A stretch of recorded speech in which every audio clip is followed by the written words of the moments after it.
Lisa Triepke has lived in Missoula since 1991, has worked for several nonprofits, and been elected to serve on 2 school boards. She's currently Director of Marketing and Community Outreach at CostCare, and she also previously ran for Missoula County Commissioner. John Engen is serving his 3rd term as Missoula Mayor, having previously served on the City Council. He's a former journalist and small business owner and a native Missoulian. And we get right to questions, and this is for both of them. Federal policies, everything from healthcare to the environment, have tremendous local impacts. In that context, who did you support in the last presidential election and why? And what do you think of the guy who won? And this is Triepke, if you want to start. Sure, thank you. And thanks for having me today. The turnout of this crowd is amazing and indicative of the interest in this race. And I'm happy that the mayor's race is a nonpartisan race.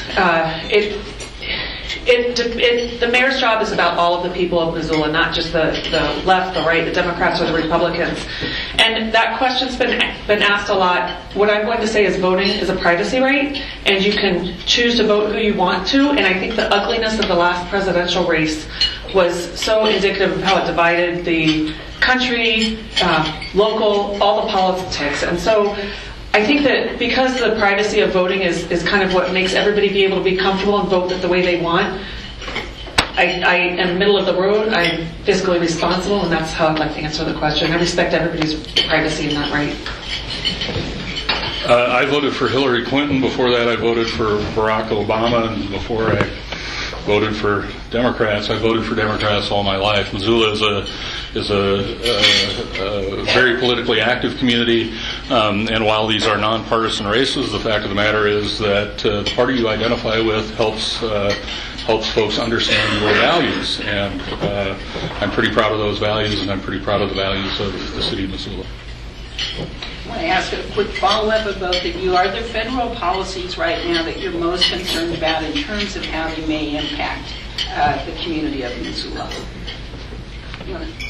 Ms. Triepke, you want to do that? Sure. As you mentioned in my bio, I work for CostCare, and I've worked there for 8 years right now. And we're privately owned by 2 providers that left community medical center because of red tape and fees, skyrocketing fees, etc. And our mission is to provide quality, affordable health care for everybody, specifically Western Montana. And we found a way to do it. And originally we didn't take insurance. People were able to walk in for $45 per visit and get seen for absolutely anything they needed. The Affordable Health Care Act came in, and we had to change our policies. So I'm interested in constantly trying to be able to, with all the policies in place, still be able to help Missoulians find affordable health care. And CostCare's been able to find a way to do it despite the mandates from the government. We're able to work out and think outside the box because we're privately owned, so we can come up with different solutions that are out there. And we're able to say yes when lots of times people are saying no. Engen, do you want to respond? So federal policy really trickles down or pours down on municipal governments depending on the issue and the day, and those policies today that give municipal leaders pause range from healthcare to transportation to serving folks who are on food assistance to taking care of folks with mental illness. The list goes on, and each of those policies will affect the way we are able to provide services at the City of Missoula for a long time. In particular, healthcare. Healthcare, while it does not appear to be something that directly affects municipal government, the fact of the matter is that the more people who are suffering, the more people who have to make difficult choices between food, shelter, medicine, and healthcare, the more that impacts our community in terms of what we need to do with first responders, how we address homelessness, and much, much more. State policies also, of course, have local impacts, and the governor may call a special session to deal with the state's revenue problems. What would you like to see the governor and state lawmakers do regarding the state's fiscal problems? Should they cut more or raise taxes? If they decide to cut more, what do you see will be the direct or indirect local impact? Mayor Engen.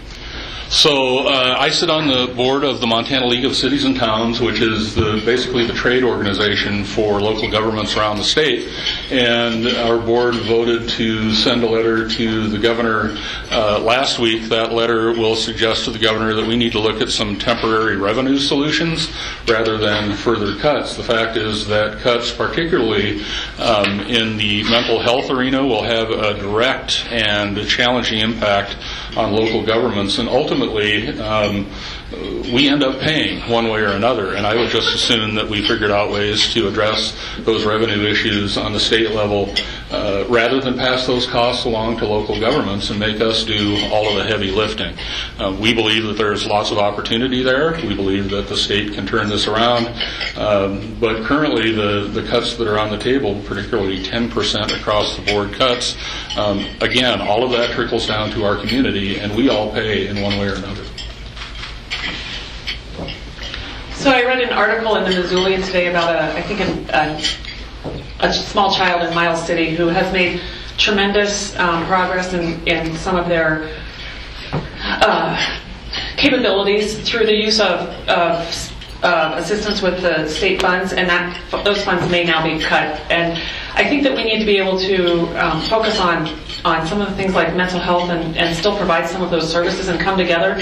But when I was thinking about it this morning, one of the things that I think could really be looked at, and I know this is a touchy subject, and probably all of the conversations in this room and this forum are going to be touchy, but the state provides all of their employees an insurance plan where they get free health care and don't have to pony up at all, and they come through their, I think it's Care Now. And I think that if we were to look at some of those things and still provide the state employees with the medical benefits, but at least have them have some skin in the game and be able to come up with some co-pays or additional funding on their own, I think there's a way that we can save an enormous amount of money and then feed that back to the local communities. The next question will be for both of them, and we'll start with Ms. Triepke. What, if anything, do you think makes Missoula unique among Montana cities? And whatever that is it something you want to encourage or change?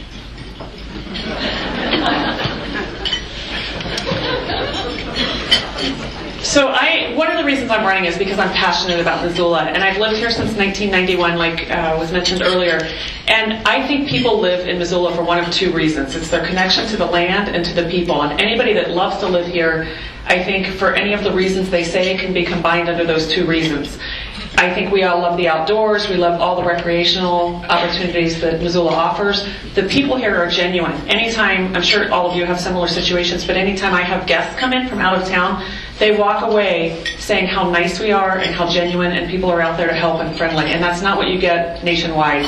I grew up in Maryland, and I go back every year with my kids, and we're always glad to be there to see family and friends, but Missoula's home, and so again, it comes back to the connections we have, and I wouldn't change that at all. So for me, this place is about people, and I have had the privilege over the last dozen years and longer than that, before I was involved in public service, to see Missoulians come together relentlessly, generously to solve problems. And that coming together, that spirit of cooperation and collaboration has made great things happen in our community. Missoula is a better place than it was when I was a kid. When I was a kid, there were teepee burners and smoke in the air and filth in the river, and all of that has changed because people working together have made choices. They've been deliberate, they've been thoughtful, and they've been courageous, and that courage has resulted in a place where a lot of people want to live and make a life. Even in that context of Missoula being such a great place to live, political divisions in this country have never been more severe or contentious, and that's true in Missoula too. What can and would you as mayor do to try to bridge those divisions? In other words, if you win, how are you going to comfort those who may be bitterly disappointed their candidate lost? Mayor Engen. I've had some experience with people bitterly disappointed in my election. over time, but the fact of the matter is that I recognize I'm here to serve everyone, and while we don't necessarily agree, we have a great system for hearing from folks who may be in the minority on any given issue, and I have kept my door open and, to the degree possible, my ears open to hearing those alternative points of view. The best we can do is hear people out. The best we can do is ensure that we are not cynical, and the best we can do is have the ability to change our mind when folks offer good ideas. And I have had folks offer good ideas to me who may not have supported me in election, and I think that's the way it should be. Fundamentally, we work for lots of folks we hear from, and we work for folks from whom we will never hear. It is highly unlikely that if you're sleeping in a car, you're going to make an appointment with the mayor to talk about your circumstances, but I keep that soul in my mind every day when I come to work, as well as the person who is very, very cynical about government. And we try to keep this place open and responsive and productive and effective. Ms. Triepke. Thanks. So when I decided to enter the race with the encouragement and support of community members throughout, we decided at the very first meeting the unanimous decision was we were going to take the high road and keep the race clean. And I think for the most part we've stuck to the issues. And I think what struck me so intensely is the divisiveness of this race. I think it means that people are interested in the future of Missoula, and the social media, I have to tell you, for people out there that you may or may not know this, I don't read the comments because to me, everybody has the opinions and they're blowing up. And Missoula is such we tout ourselves as being a tolerant community, and people will feed me some of the things that are being said out there. And the level of ugly and intolerance astounds me, because I think we're all here to make Missoula a better place and come together. And so whether it's John or I think we both have that goal. And I hope that after the race is over, that everybody can join together and know that it was an election and the people that turned out to vote made the decision. So I hope that people that are following me feel that way, and I hope that people that are following John feel the same way too. Affordable housing is an issue in every city that is a popular place to live. Do you think local government can meaningfully influence the housing market, and how exactly? Ms. Triepke. So I do think we can affect the affordable housing market. I want to back up. When I entered the race, I looked at, probably like many citizens do, looked at affordable housing as that just affecting low-income people, and that's not the case. It affects so many people in our community. It affects the elderly who are on fixed income. It affects the students coming out of college with high loans. It affects the renters whose rent is being raised by landlords who are passing off the increased property taxes to them. I think that there's two ways that we can affect it. One is trying to approach it through the budget so that we are not constantly raising property taxes, and then also to work within the community. I look at Bozeman, who has just initiated the Larkspur project, which is coming up with 132 units of affordable housing, which does go to the low income. We've produced 27 units, I think, in the last year. I think that we can work with Homeward, which is a local Missoula company or nonprofit organization, work with them and the people at the state and federal level to get a project in place like that. One of the high comments that I've heard on the campaign trail is that people are getting taxed out of their homes, and they've lived there for a long time. I think that we can work with elderly maybe to come up with a program in place that could help cap their taxes if they've lived there for a certain number of years. There's just a lot of different options we can look at, and right now there's not really an end in sight for the taxes to continue raising. I look at mine have gone up 27% in the last 4 years. And if you do the math and the calculations on it, over 20 years, based on my taxes right now, I would be paying $80,000 in property taxes, and that's through the roof, and that's on top of your mortgage and interest, etc. All Engen. So the City of Missoula can and does work to change the housing market and create opportunities, and we've done that through a variety of means, including partnerships with organizations including Homeward and the Missoula Housing Authority, as well as private sector developers who are interested in low-income housing and moderate-income housing. And we've done unit after unit, but we haven't done enough. And fundamentally, we just need to do more, which is why we tipped up a housing office about a year and a half ago, our first ever effort to be more intentional about creating housing opportunities for all Missoulians from stem to stern.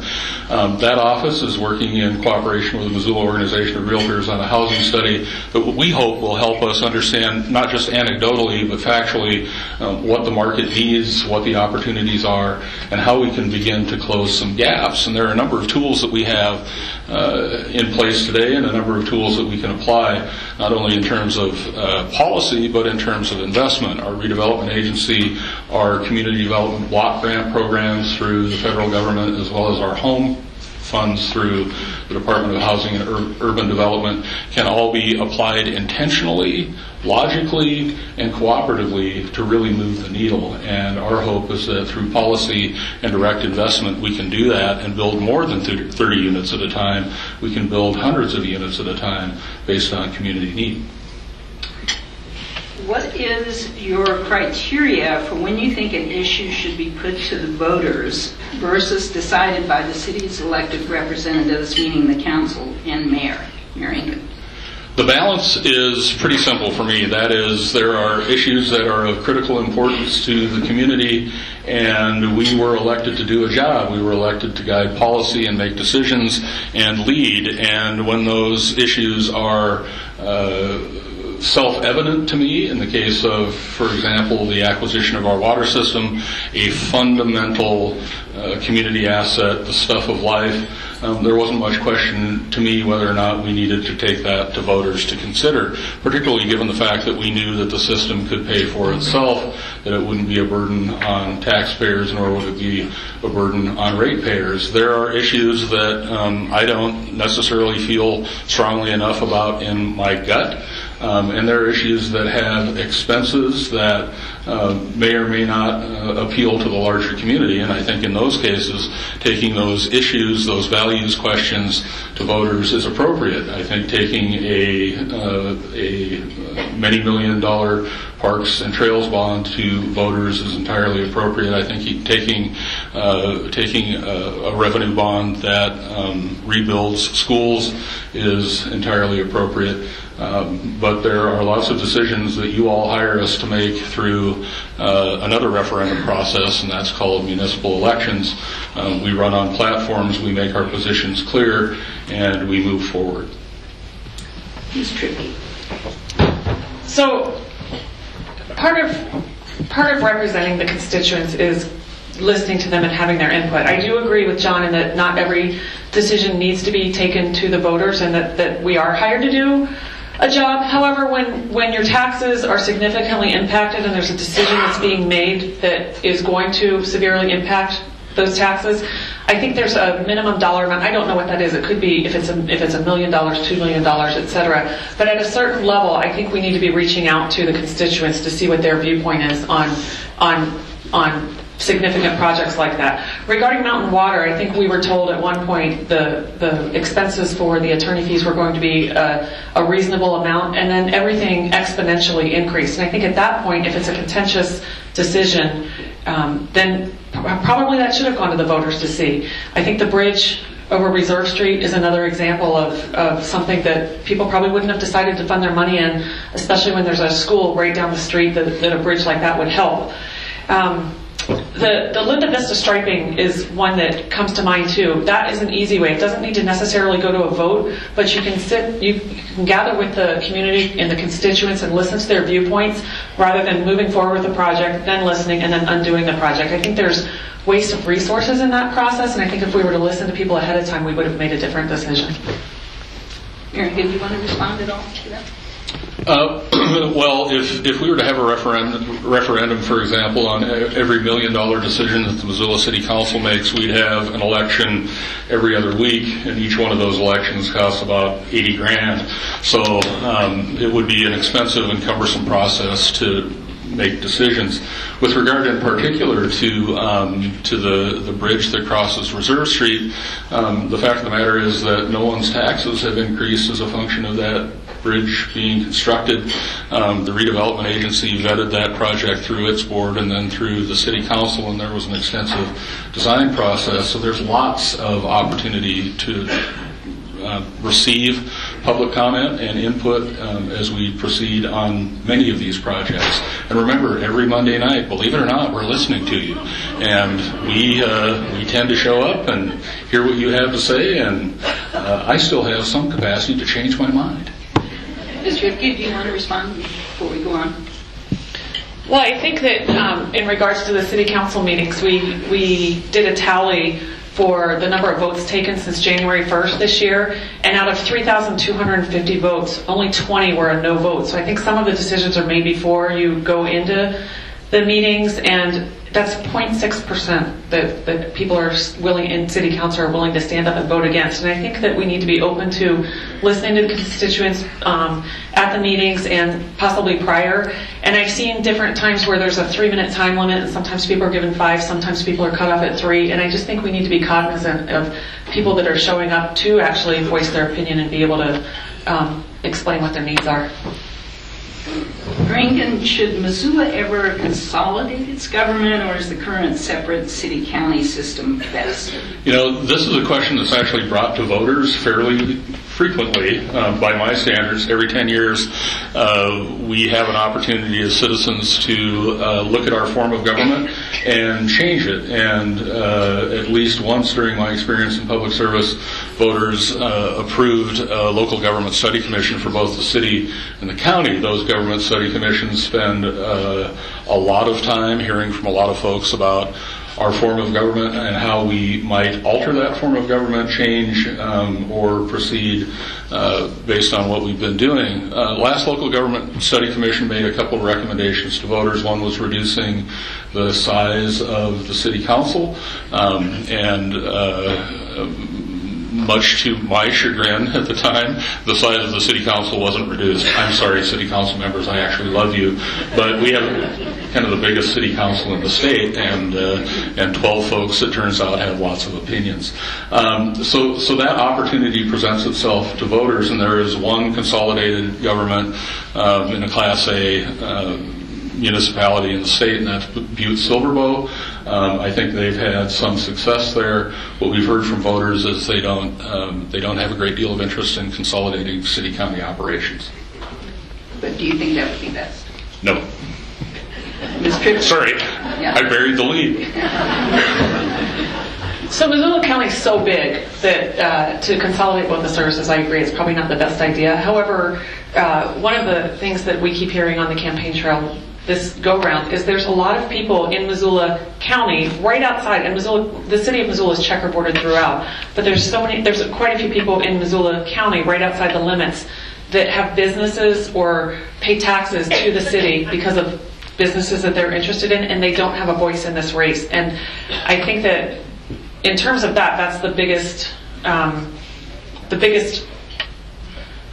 feeling out there, is that's the way that they want to affect how their taxes are being spent. I have friends that own a business out on North Reserve, and their taxes went up $13,000 this year, and they have no way to provide input in this race. And so I think that if we could, I think that that's kind of the wish of one of the county people out there, is to be able to figure out that solution. And then the other one is annexation. Nobody's really sure when people on the outskirts of town are going to be annexed into the county or into the city from the county, et cetera. And so some of those might be issues we could address. But actual consolidation proposed? Right. Okay. If you're elected, what do you expect 4 years from now your administration will be bragging about, and how did you achieve it? Ms. Triepke. I don't think we'll be bragging, but I think that one of our main goals is to eliminate waste and try to find areas that we can condense so that we can find a way to either maintain or reduce property taxes to give back to you guys so that we are not constantly raising the taxes.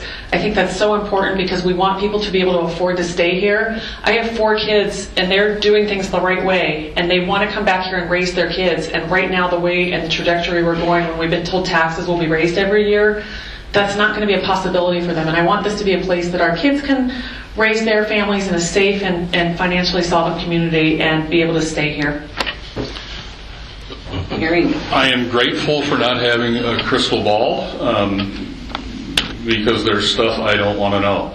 I will, however, tell you that at the end of 4 years, I think that we will have worked cooperatively to provide more and better housing opportunities for the larger community. What I've learned from serving as mayor is that when we plan and when we're intentional, we actually accomplish our goals. And to date, we've had pretty good luck in accomplishing the goals that we set out when we've campaigned for this office. And that is a function of working together and, again, applying policy, resources, intelligence, and planning to those efforts. So I think we'll be in much better shape with regard to housing at the end of 4 years. I also believe that that as a function of planning, as a function of the private sector having confidence in the city of Missoula as a whole, that we're seeing record investment in the community. That record investment has significant rewards for the citizens of Missoula. And so this year, for the first time since the recession, we've seen an increase in tax base. That increase in tax base allowed us to actually reduce the municipal share of taxes this year. We actually reduced taxes this year. I didn't predict it. Again, no crystal ball. But what we do know, based on our experience this year, is that in the foreseeable future, we'll be able to meet community needs with existing revenues. And we hope that that continues. Are you promising not to raise taxes? I am not. That's a promise I can't make because I have to responsibly serve this community. And when the lion's share of what we invest in our municipal tax dollar goes to folks who are on the street making sure that citizens are safe and sound, I will not sacrifice citizen safety for a soundbite. And Ms. Triepke, are you promising not to raise taxes? I don't think any of us can promise that. I think it's my goal to help reduce it, but I've been pretty clear on not making any promises through this race because I don't think that that's a reliable way to run a race and then have it come back on you. I'd like to turn it over to the candidates now to each ask each other a question, and that will be the last question that we'll have. Mr. Triepke, do you have a question for Mayor Andy? Sure. Okay, so you had a guest column in the Missoulian a couple of weeks ago that said the idea that we're somehow taxing folks out of their homes is a myth. And I had an elderly citizen on fixed income approach me last week at a fundraiser and said that she had asked you about that she was facing the bleak reality she would have to sell her house she'd lived in for years. She indicated there wasn't an answer for her, and you continued to tout your successful programs. Property taxes and special assessments have gone up drastically since 2010. Special road district assessments have gone up 700% since then. Special parks have increased 800%. Yet our roads and parks are not regularly maintained. My question for you is, what do you tell people face-to-face, both fixed income and other citizens in the city of Missoula, why taxes have gone up in some cases 30% or more since you've taken office and they're now being forced to sell their homes or move? So I tell folks pretty consistently that my responsibility here is to provide services, and those services come at a cost, and those costs have a much deeper impact on some folks than on others. However, if you are in a position of being taxed out of your home, we actually do have a program through the state of Montana that allows for us to help abate those taxes so that that is not the circumstance you're in. I actually don't recall the conversation with the person you're mentioning, but I hope that I was compassionate and thoughtful and realistic. We're not in the business of taxing folks out of their homes, but we are in the business of making sure that we have enough money in the bank and we pay enough people so that when that person who is otherwise likely vulnerable calls 911, we have a first responder to show up and make sure that that person's life and limb are protected. if I had my druthers, we would have all the money we had to do everything we could, and everyone would be on an equal footing. That's not the way our system works. So we have to make difficult decisions, and I'll continue to make those difficult decisions. I'll also pay attention to the values of the community, and a lot of those tax increases are really the function of folks being willing to tax themselves to make this place better. And when we ask folks whether they are willing to do that, whether they're willing to invest in the quality of this community by taxing themselves, the answer has been yes and yes and yes. We always try to find a balance, and when someone is in dire straits, believe me, they come to my office, we'll find a way to fix it. All right. Engen, you have a question for Ms. Triepke? Gosh. I probably have a lot of questions. One is as chief executive of the city of Missoula, as you suggested, you're in the position of being responsible to folks who don't necessarily agree with you. And despite that vote tally, it turns out the Missoula City Council sometimes doesn't agree with what I have to say. How do you work with folks of different political persuasion to move forward? So I think one of the things I bring to the table is surrounding myself with good quality people. And the City Council is elected, so that's not that. Those are people that we are forced and privileged to work with. Both in the same. No, I'm saying forced because it's by the vote, but privileged too because we're all civic-minded and we all want to bring the best to the table to work with them. I have friends currently sitting on City Council who I've served on boards with, and we've been super successful together. And I have people that are currently running that I've had the same experience with, and we've never talked politics up until now. I know that they sit a little bit differently than I do in the political arena, but I'm not afraid of working with people and listening, because I think if we bring to the table the issues and we talk about them in an educated manner and listen to both sides, I think that's the best scenario. I don't come to this thinking I have all the answers. I want to hear things outside the box and from different perspectives, because then it allows us. We might not have the right answers coming into the room, but we might come up with a different solution after listening to everybody. I'm not afraid of working with different people with different political views. I think that's why it's a nonpartisan race, and it's our privilege and our responsibility to work with everybody.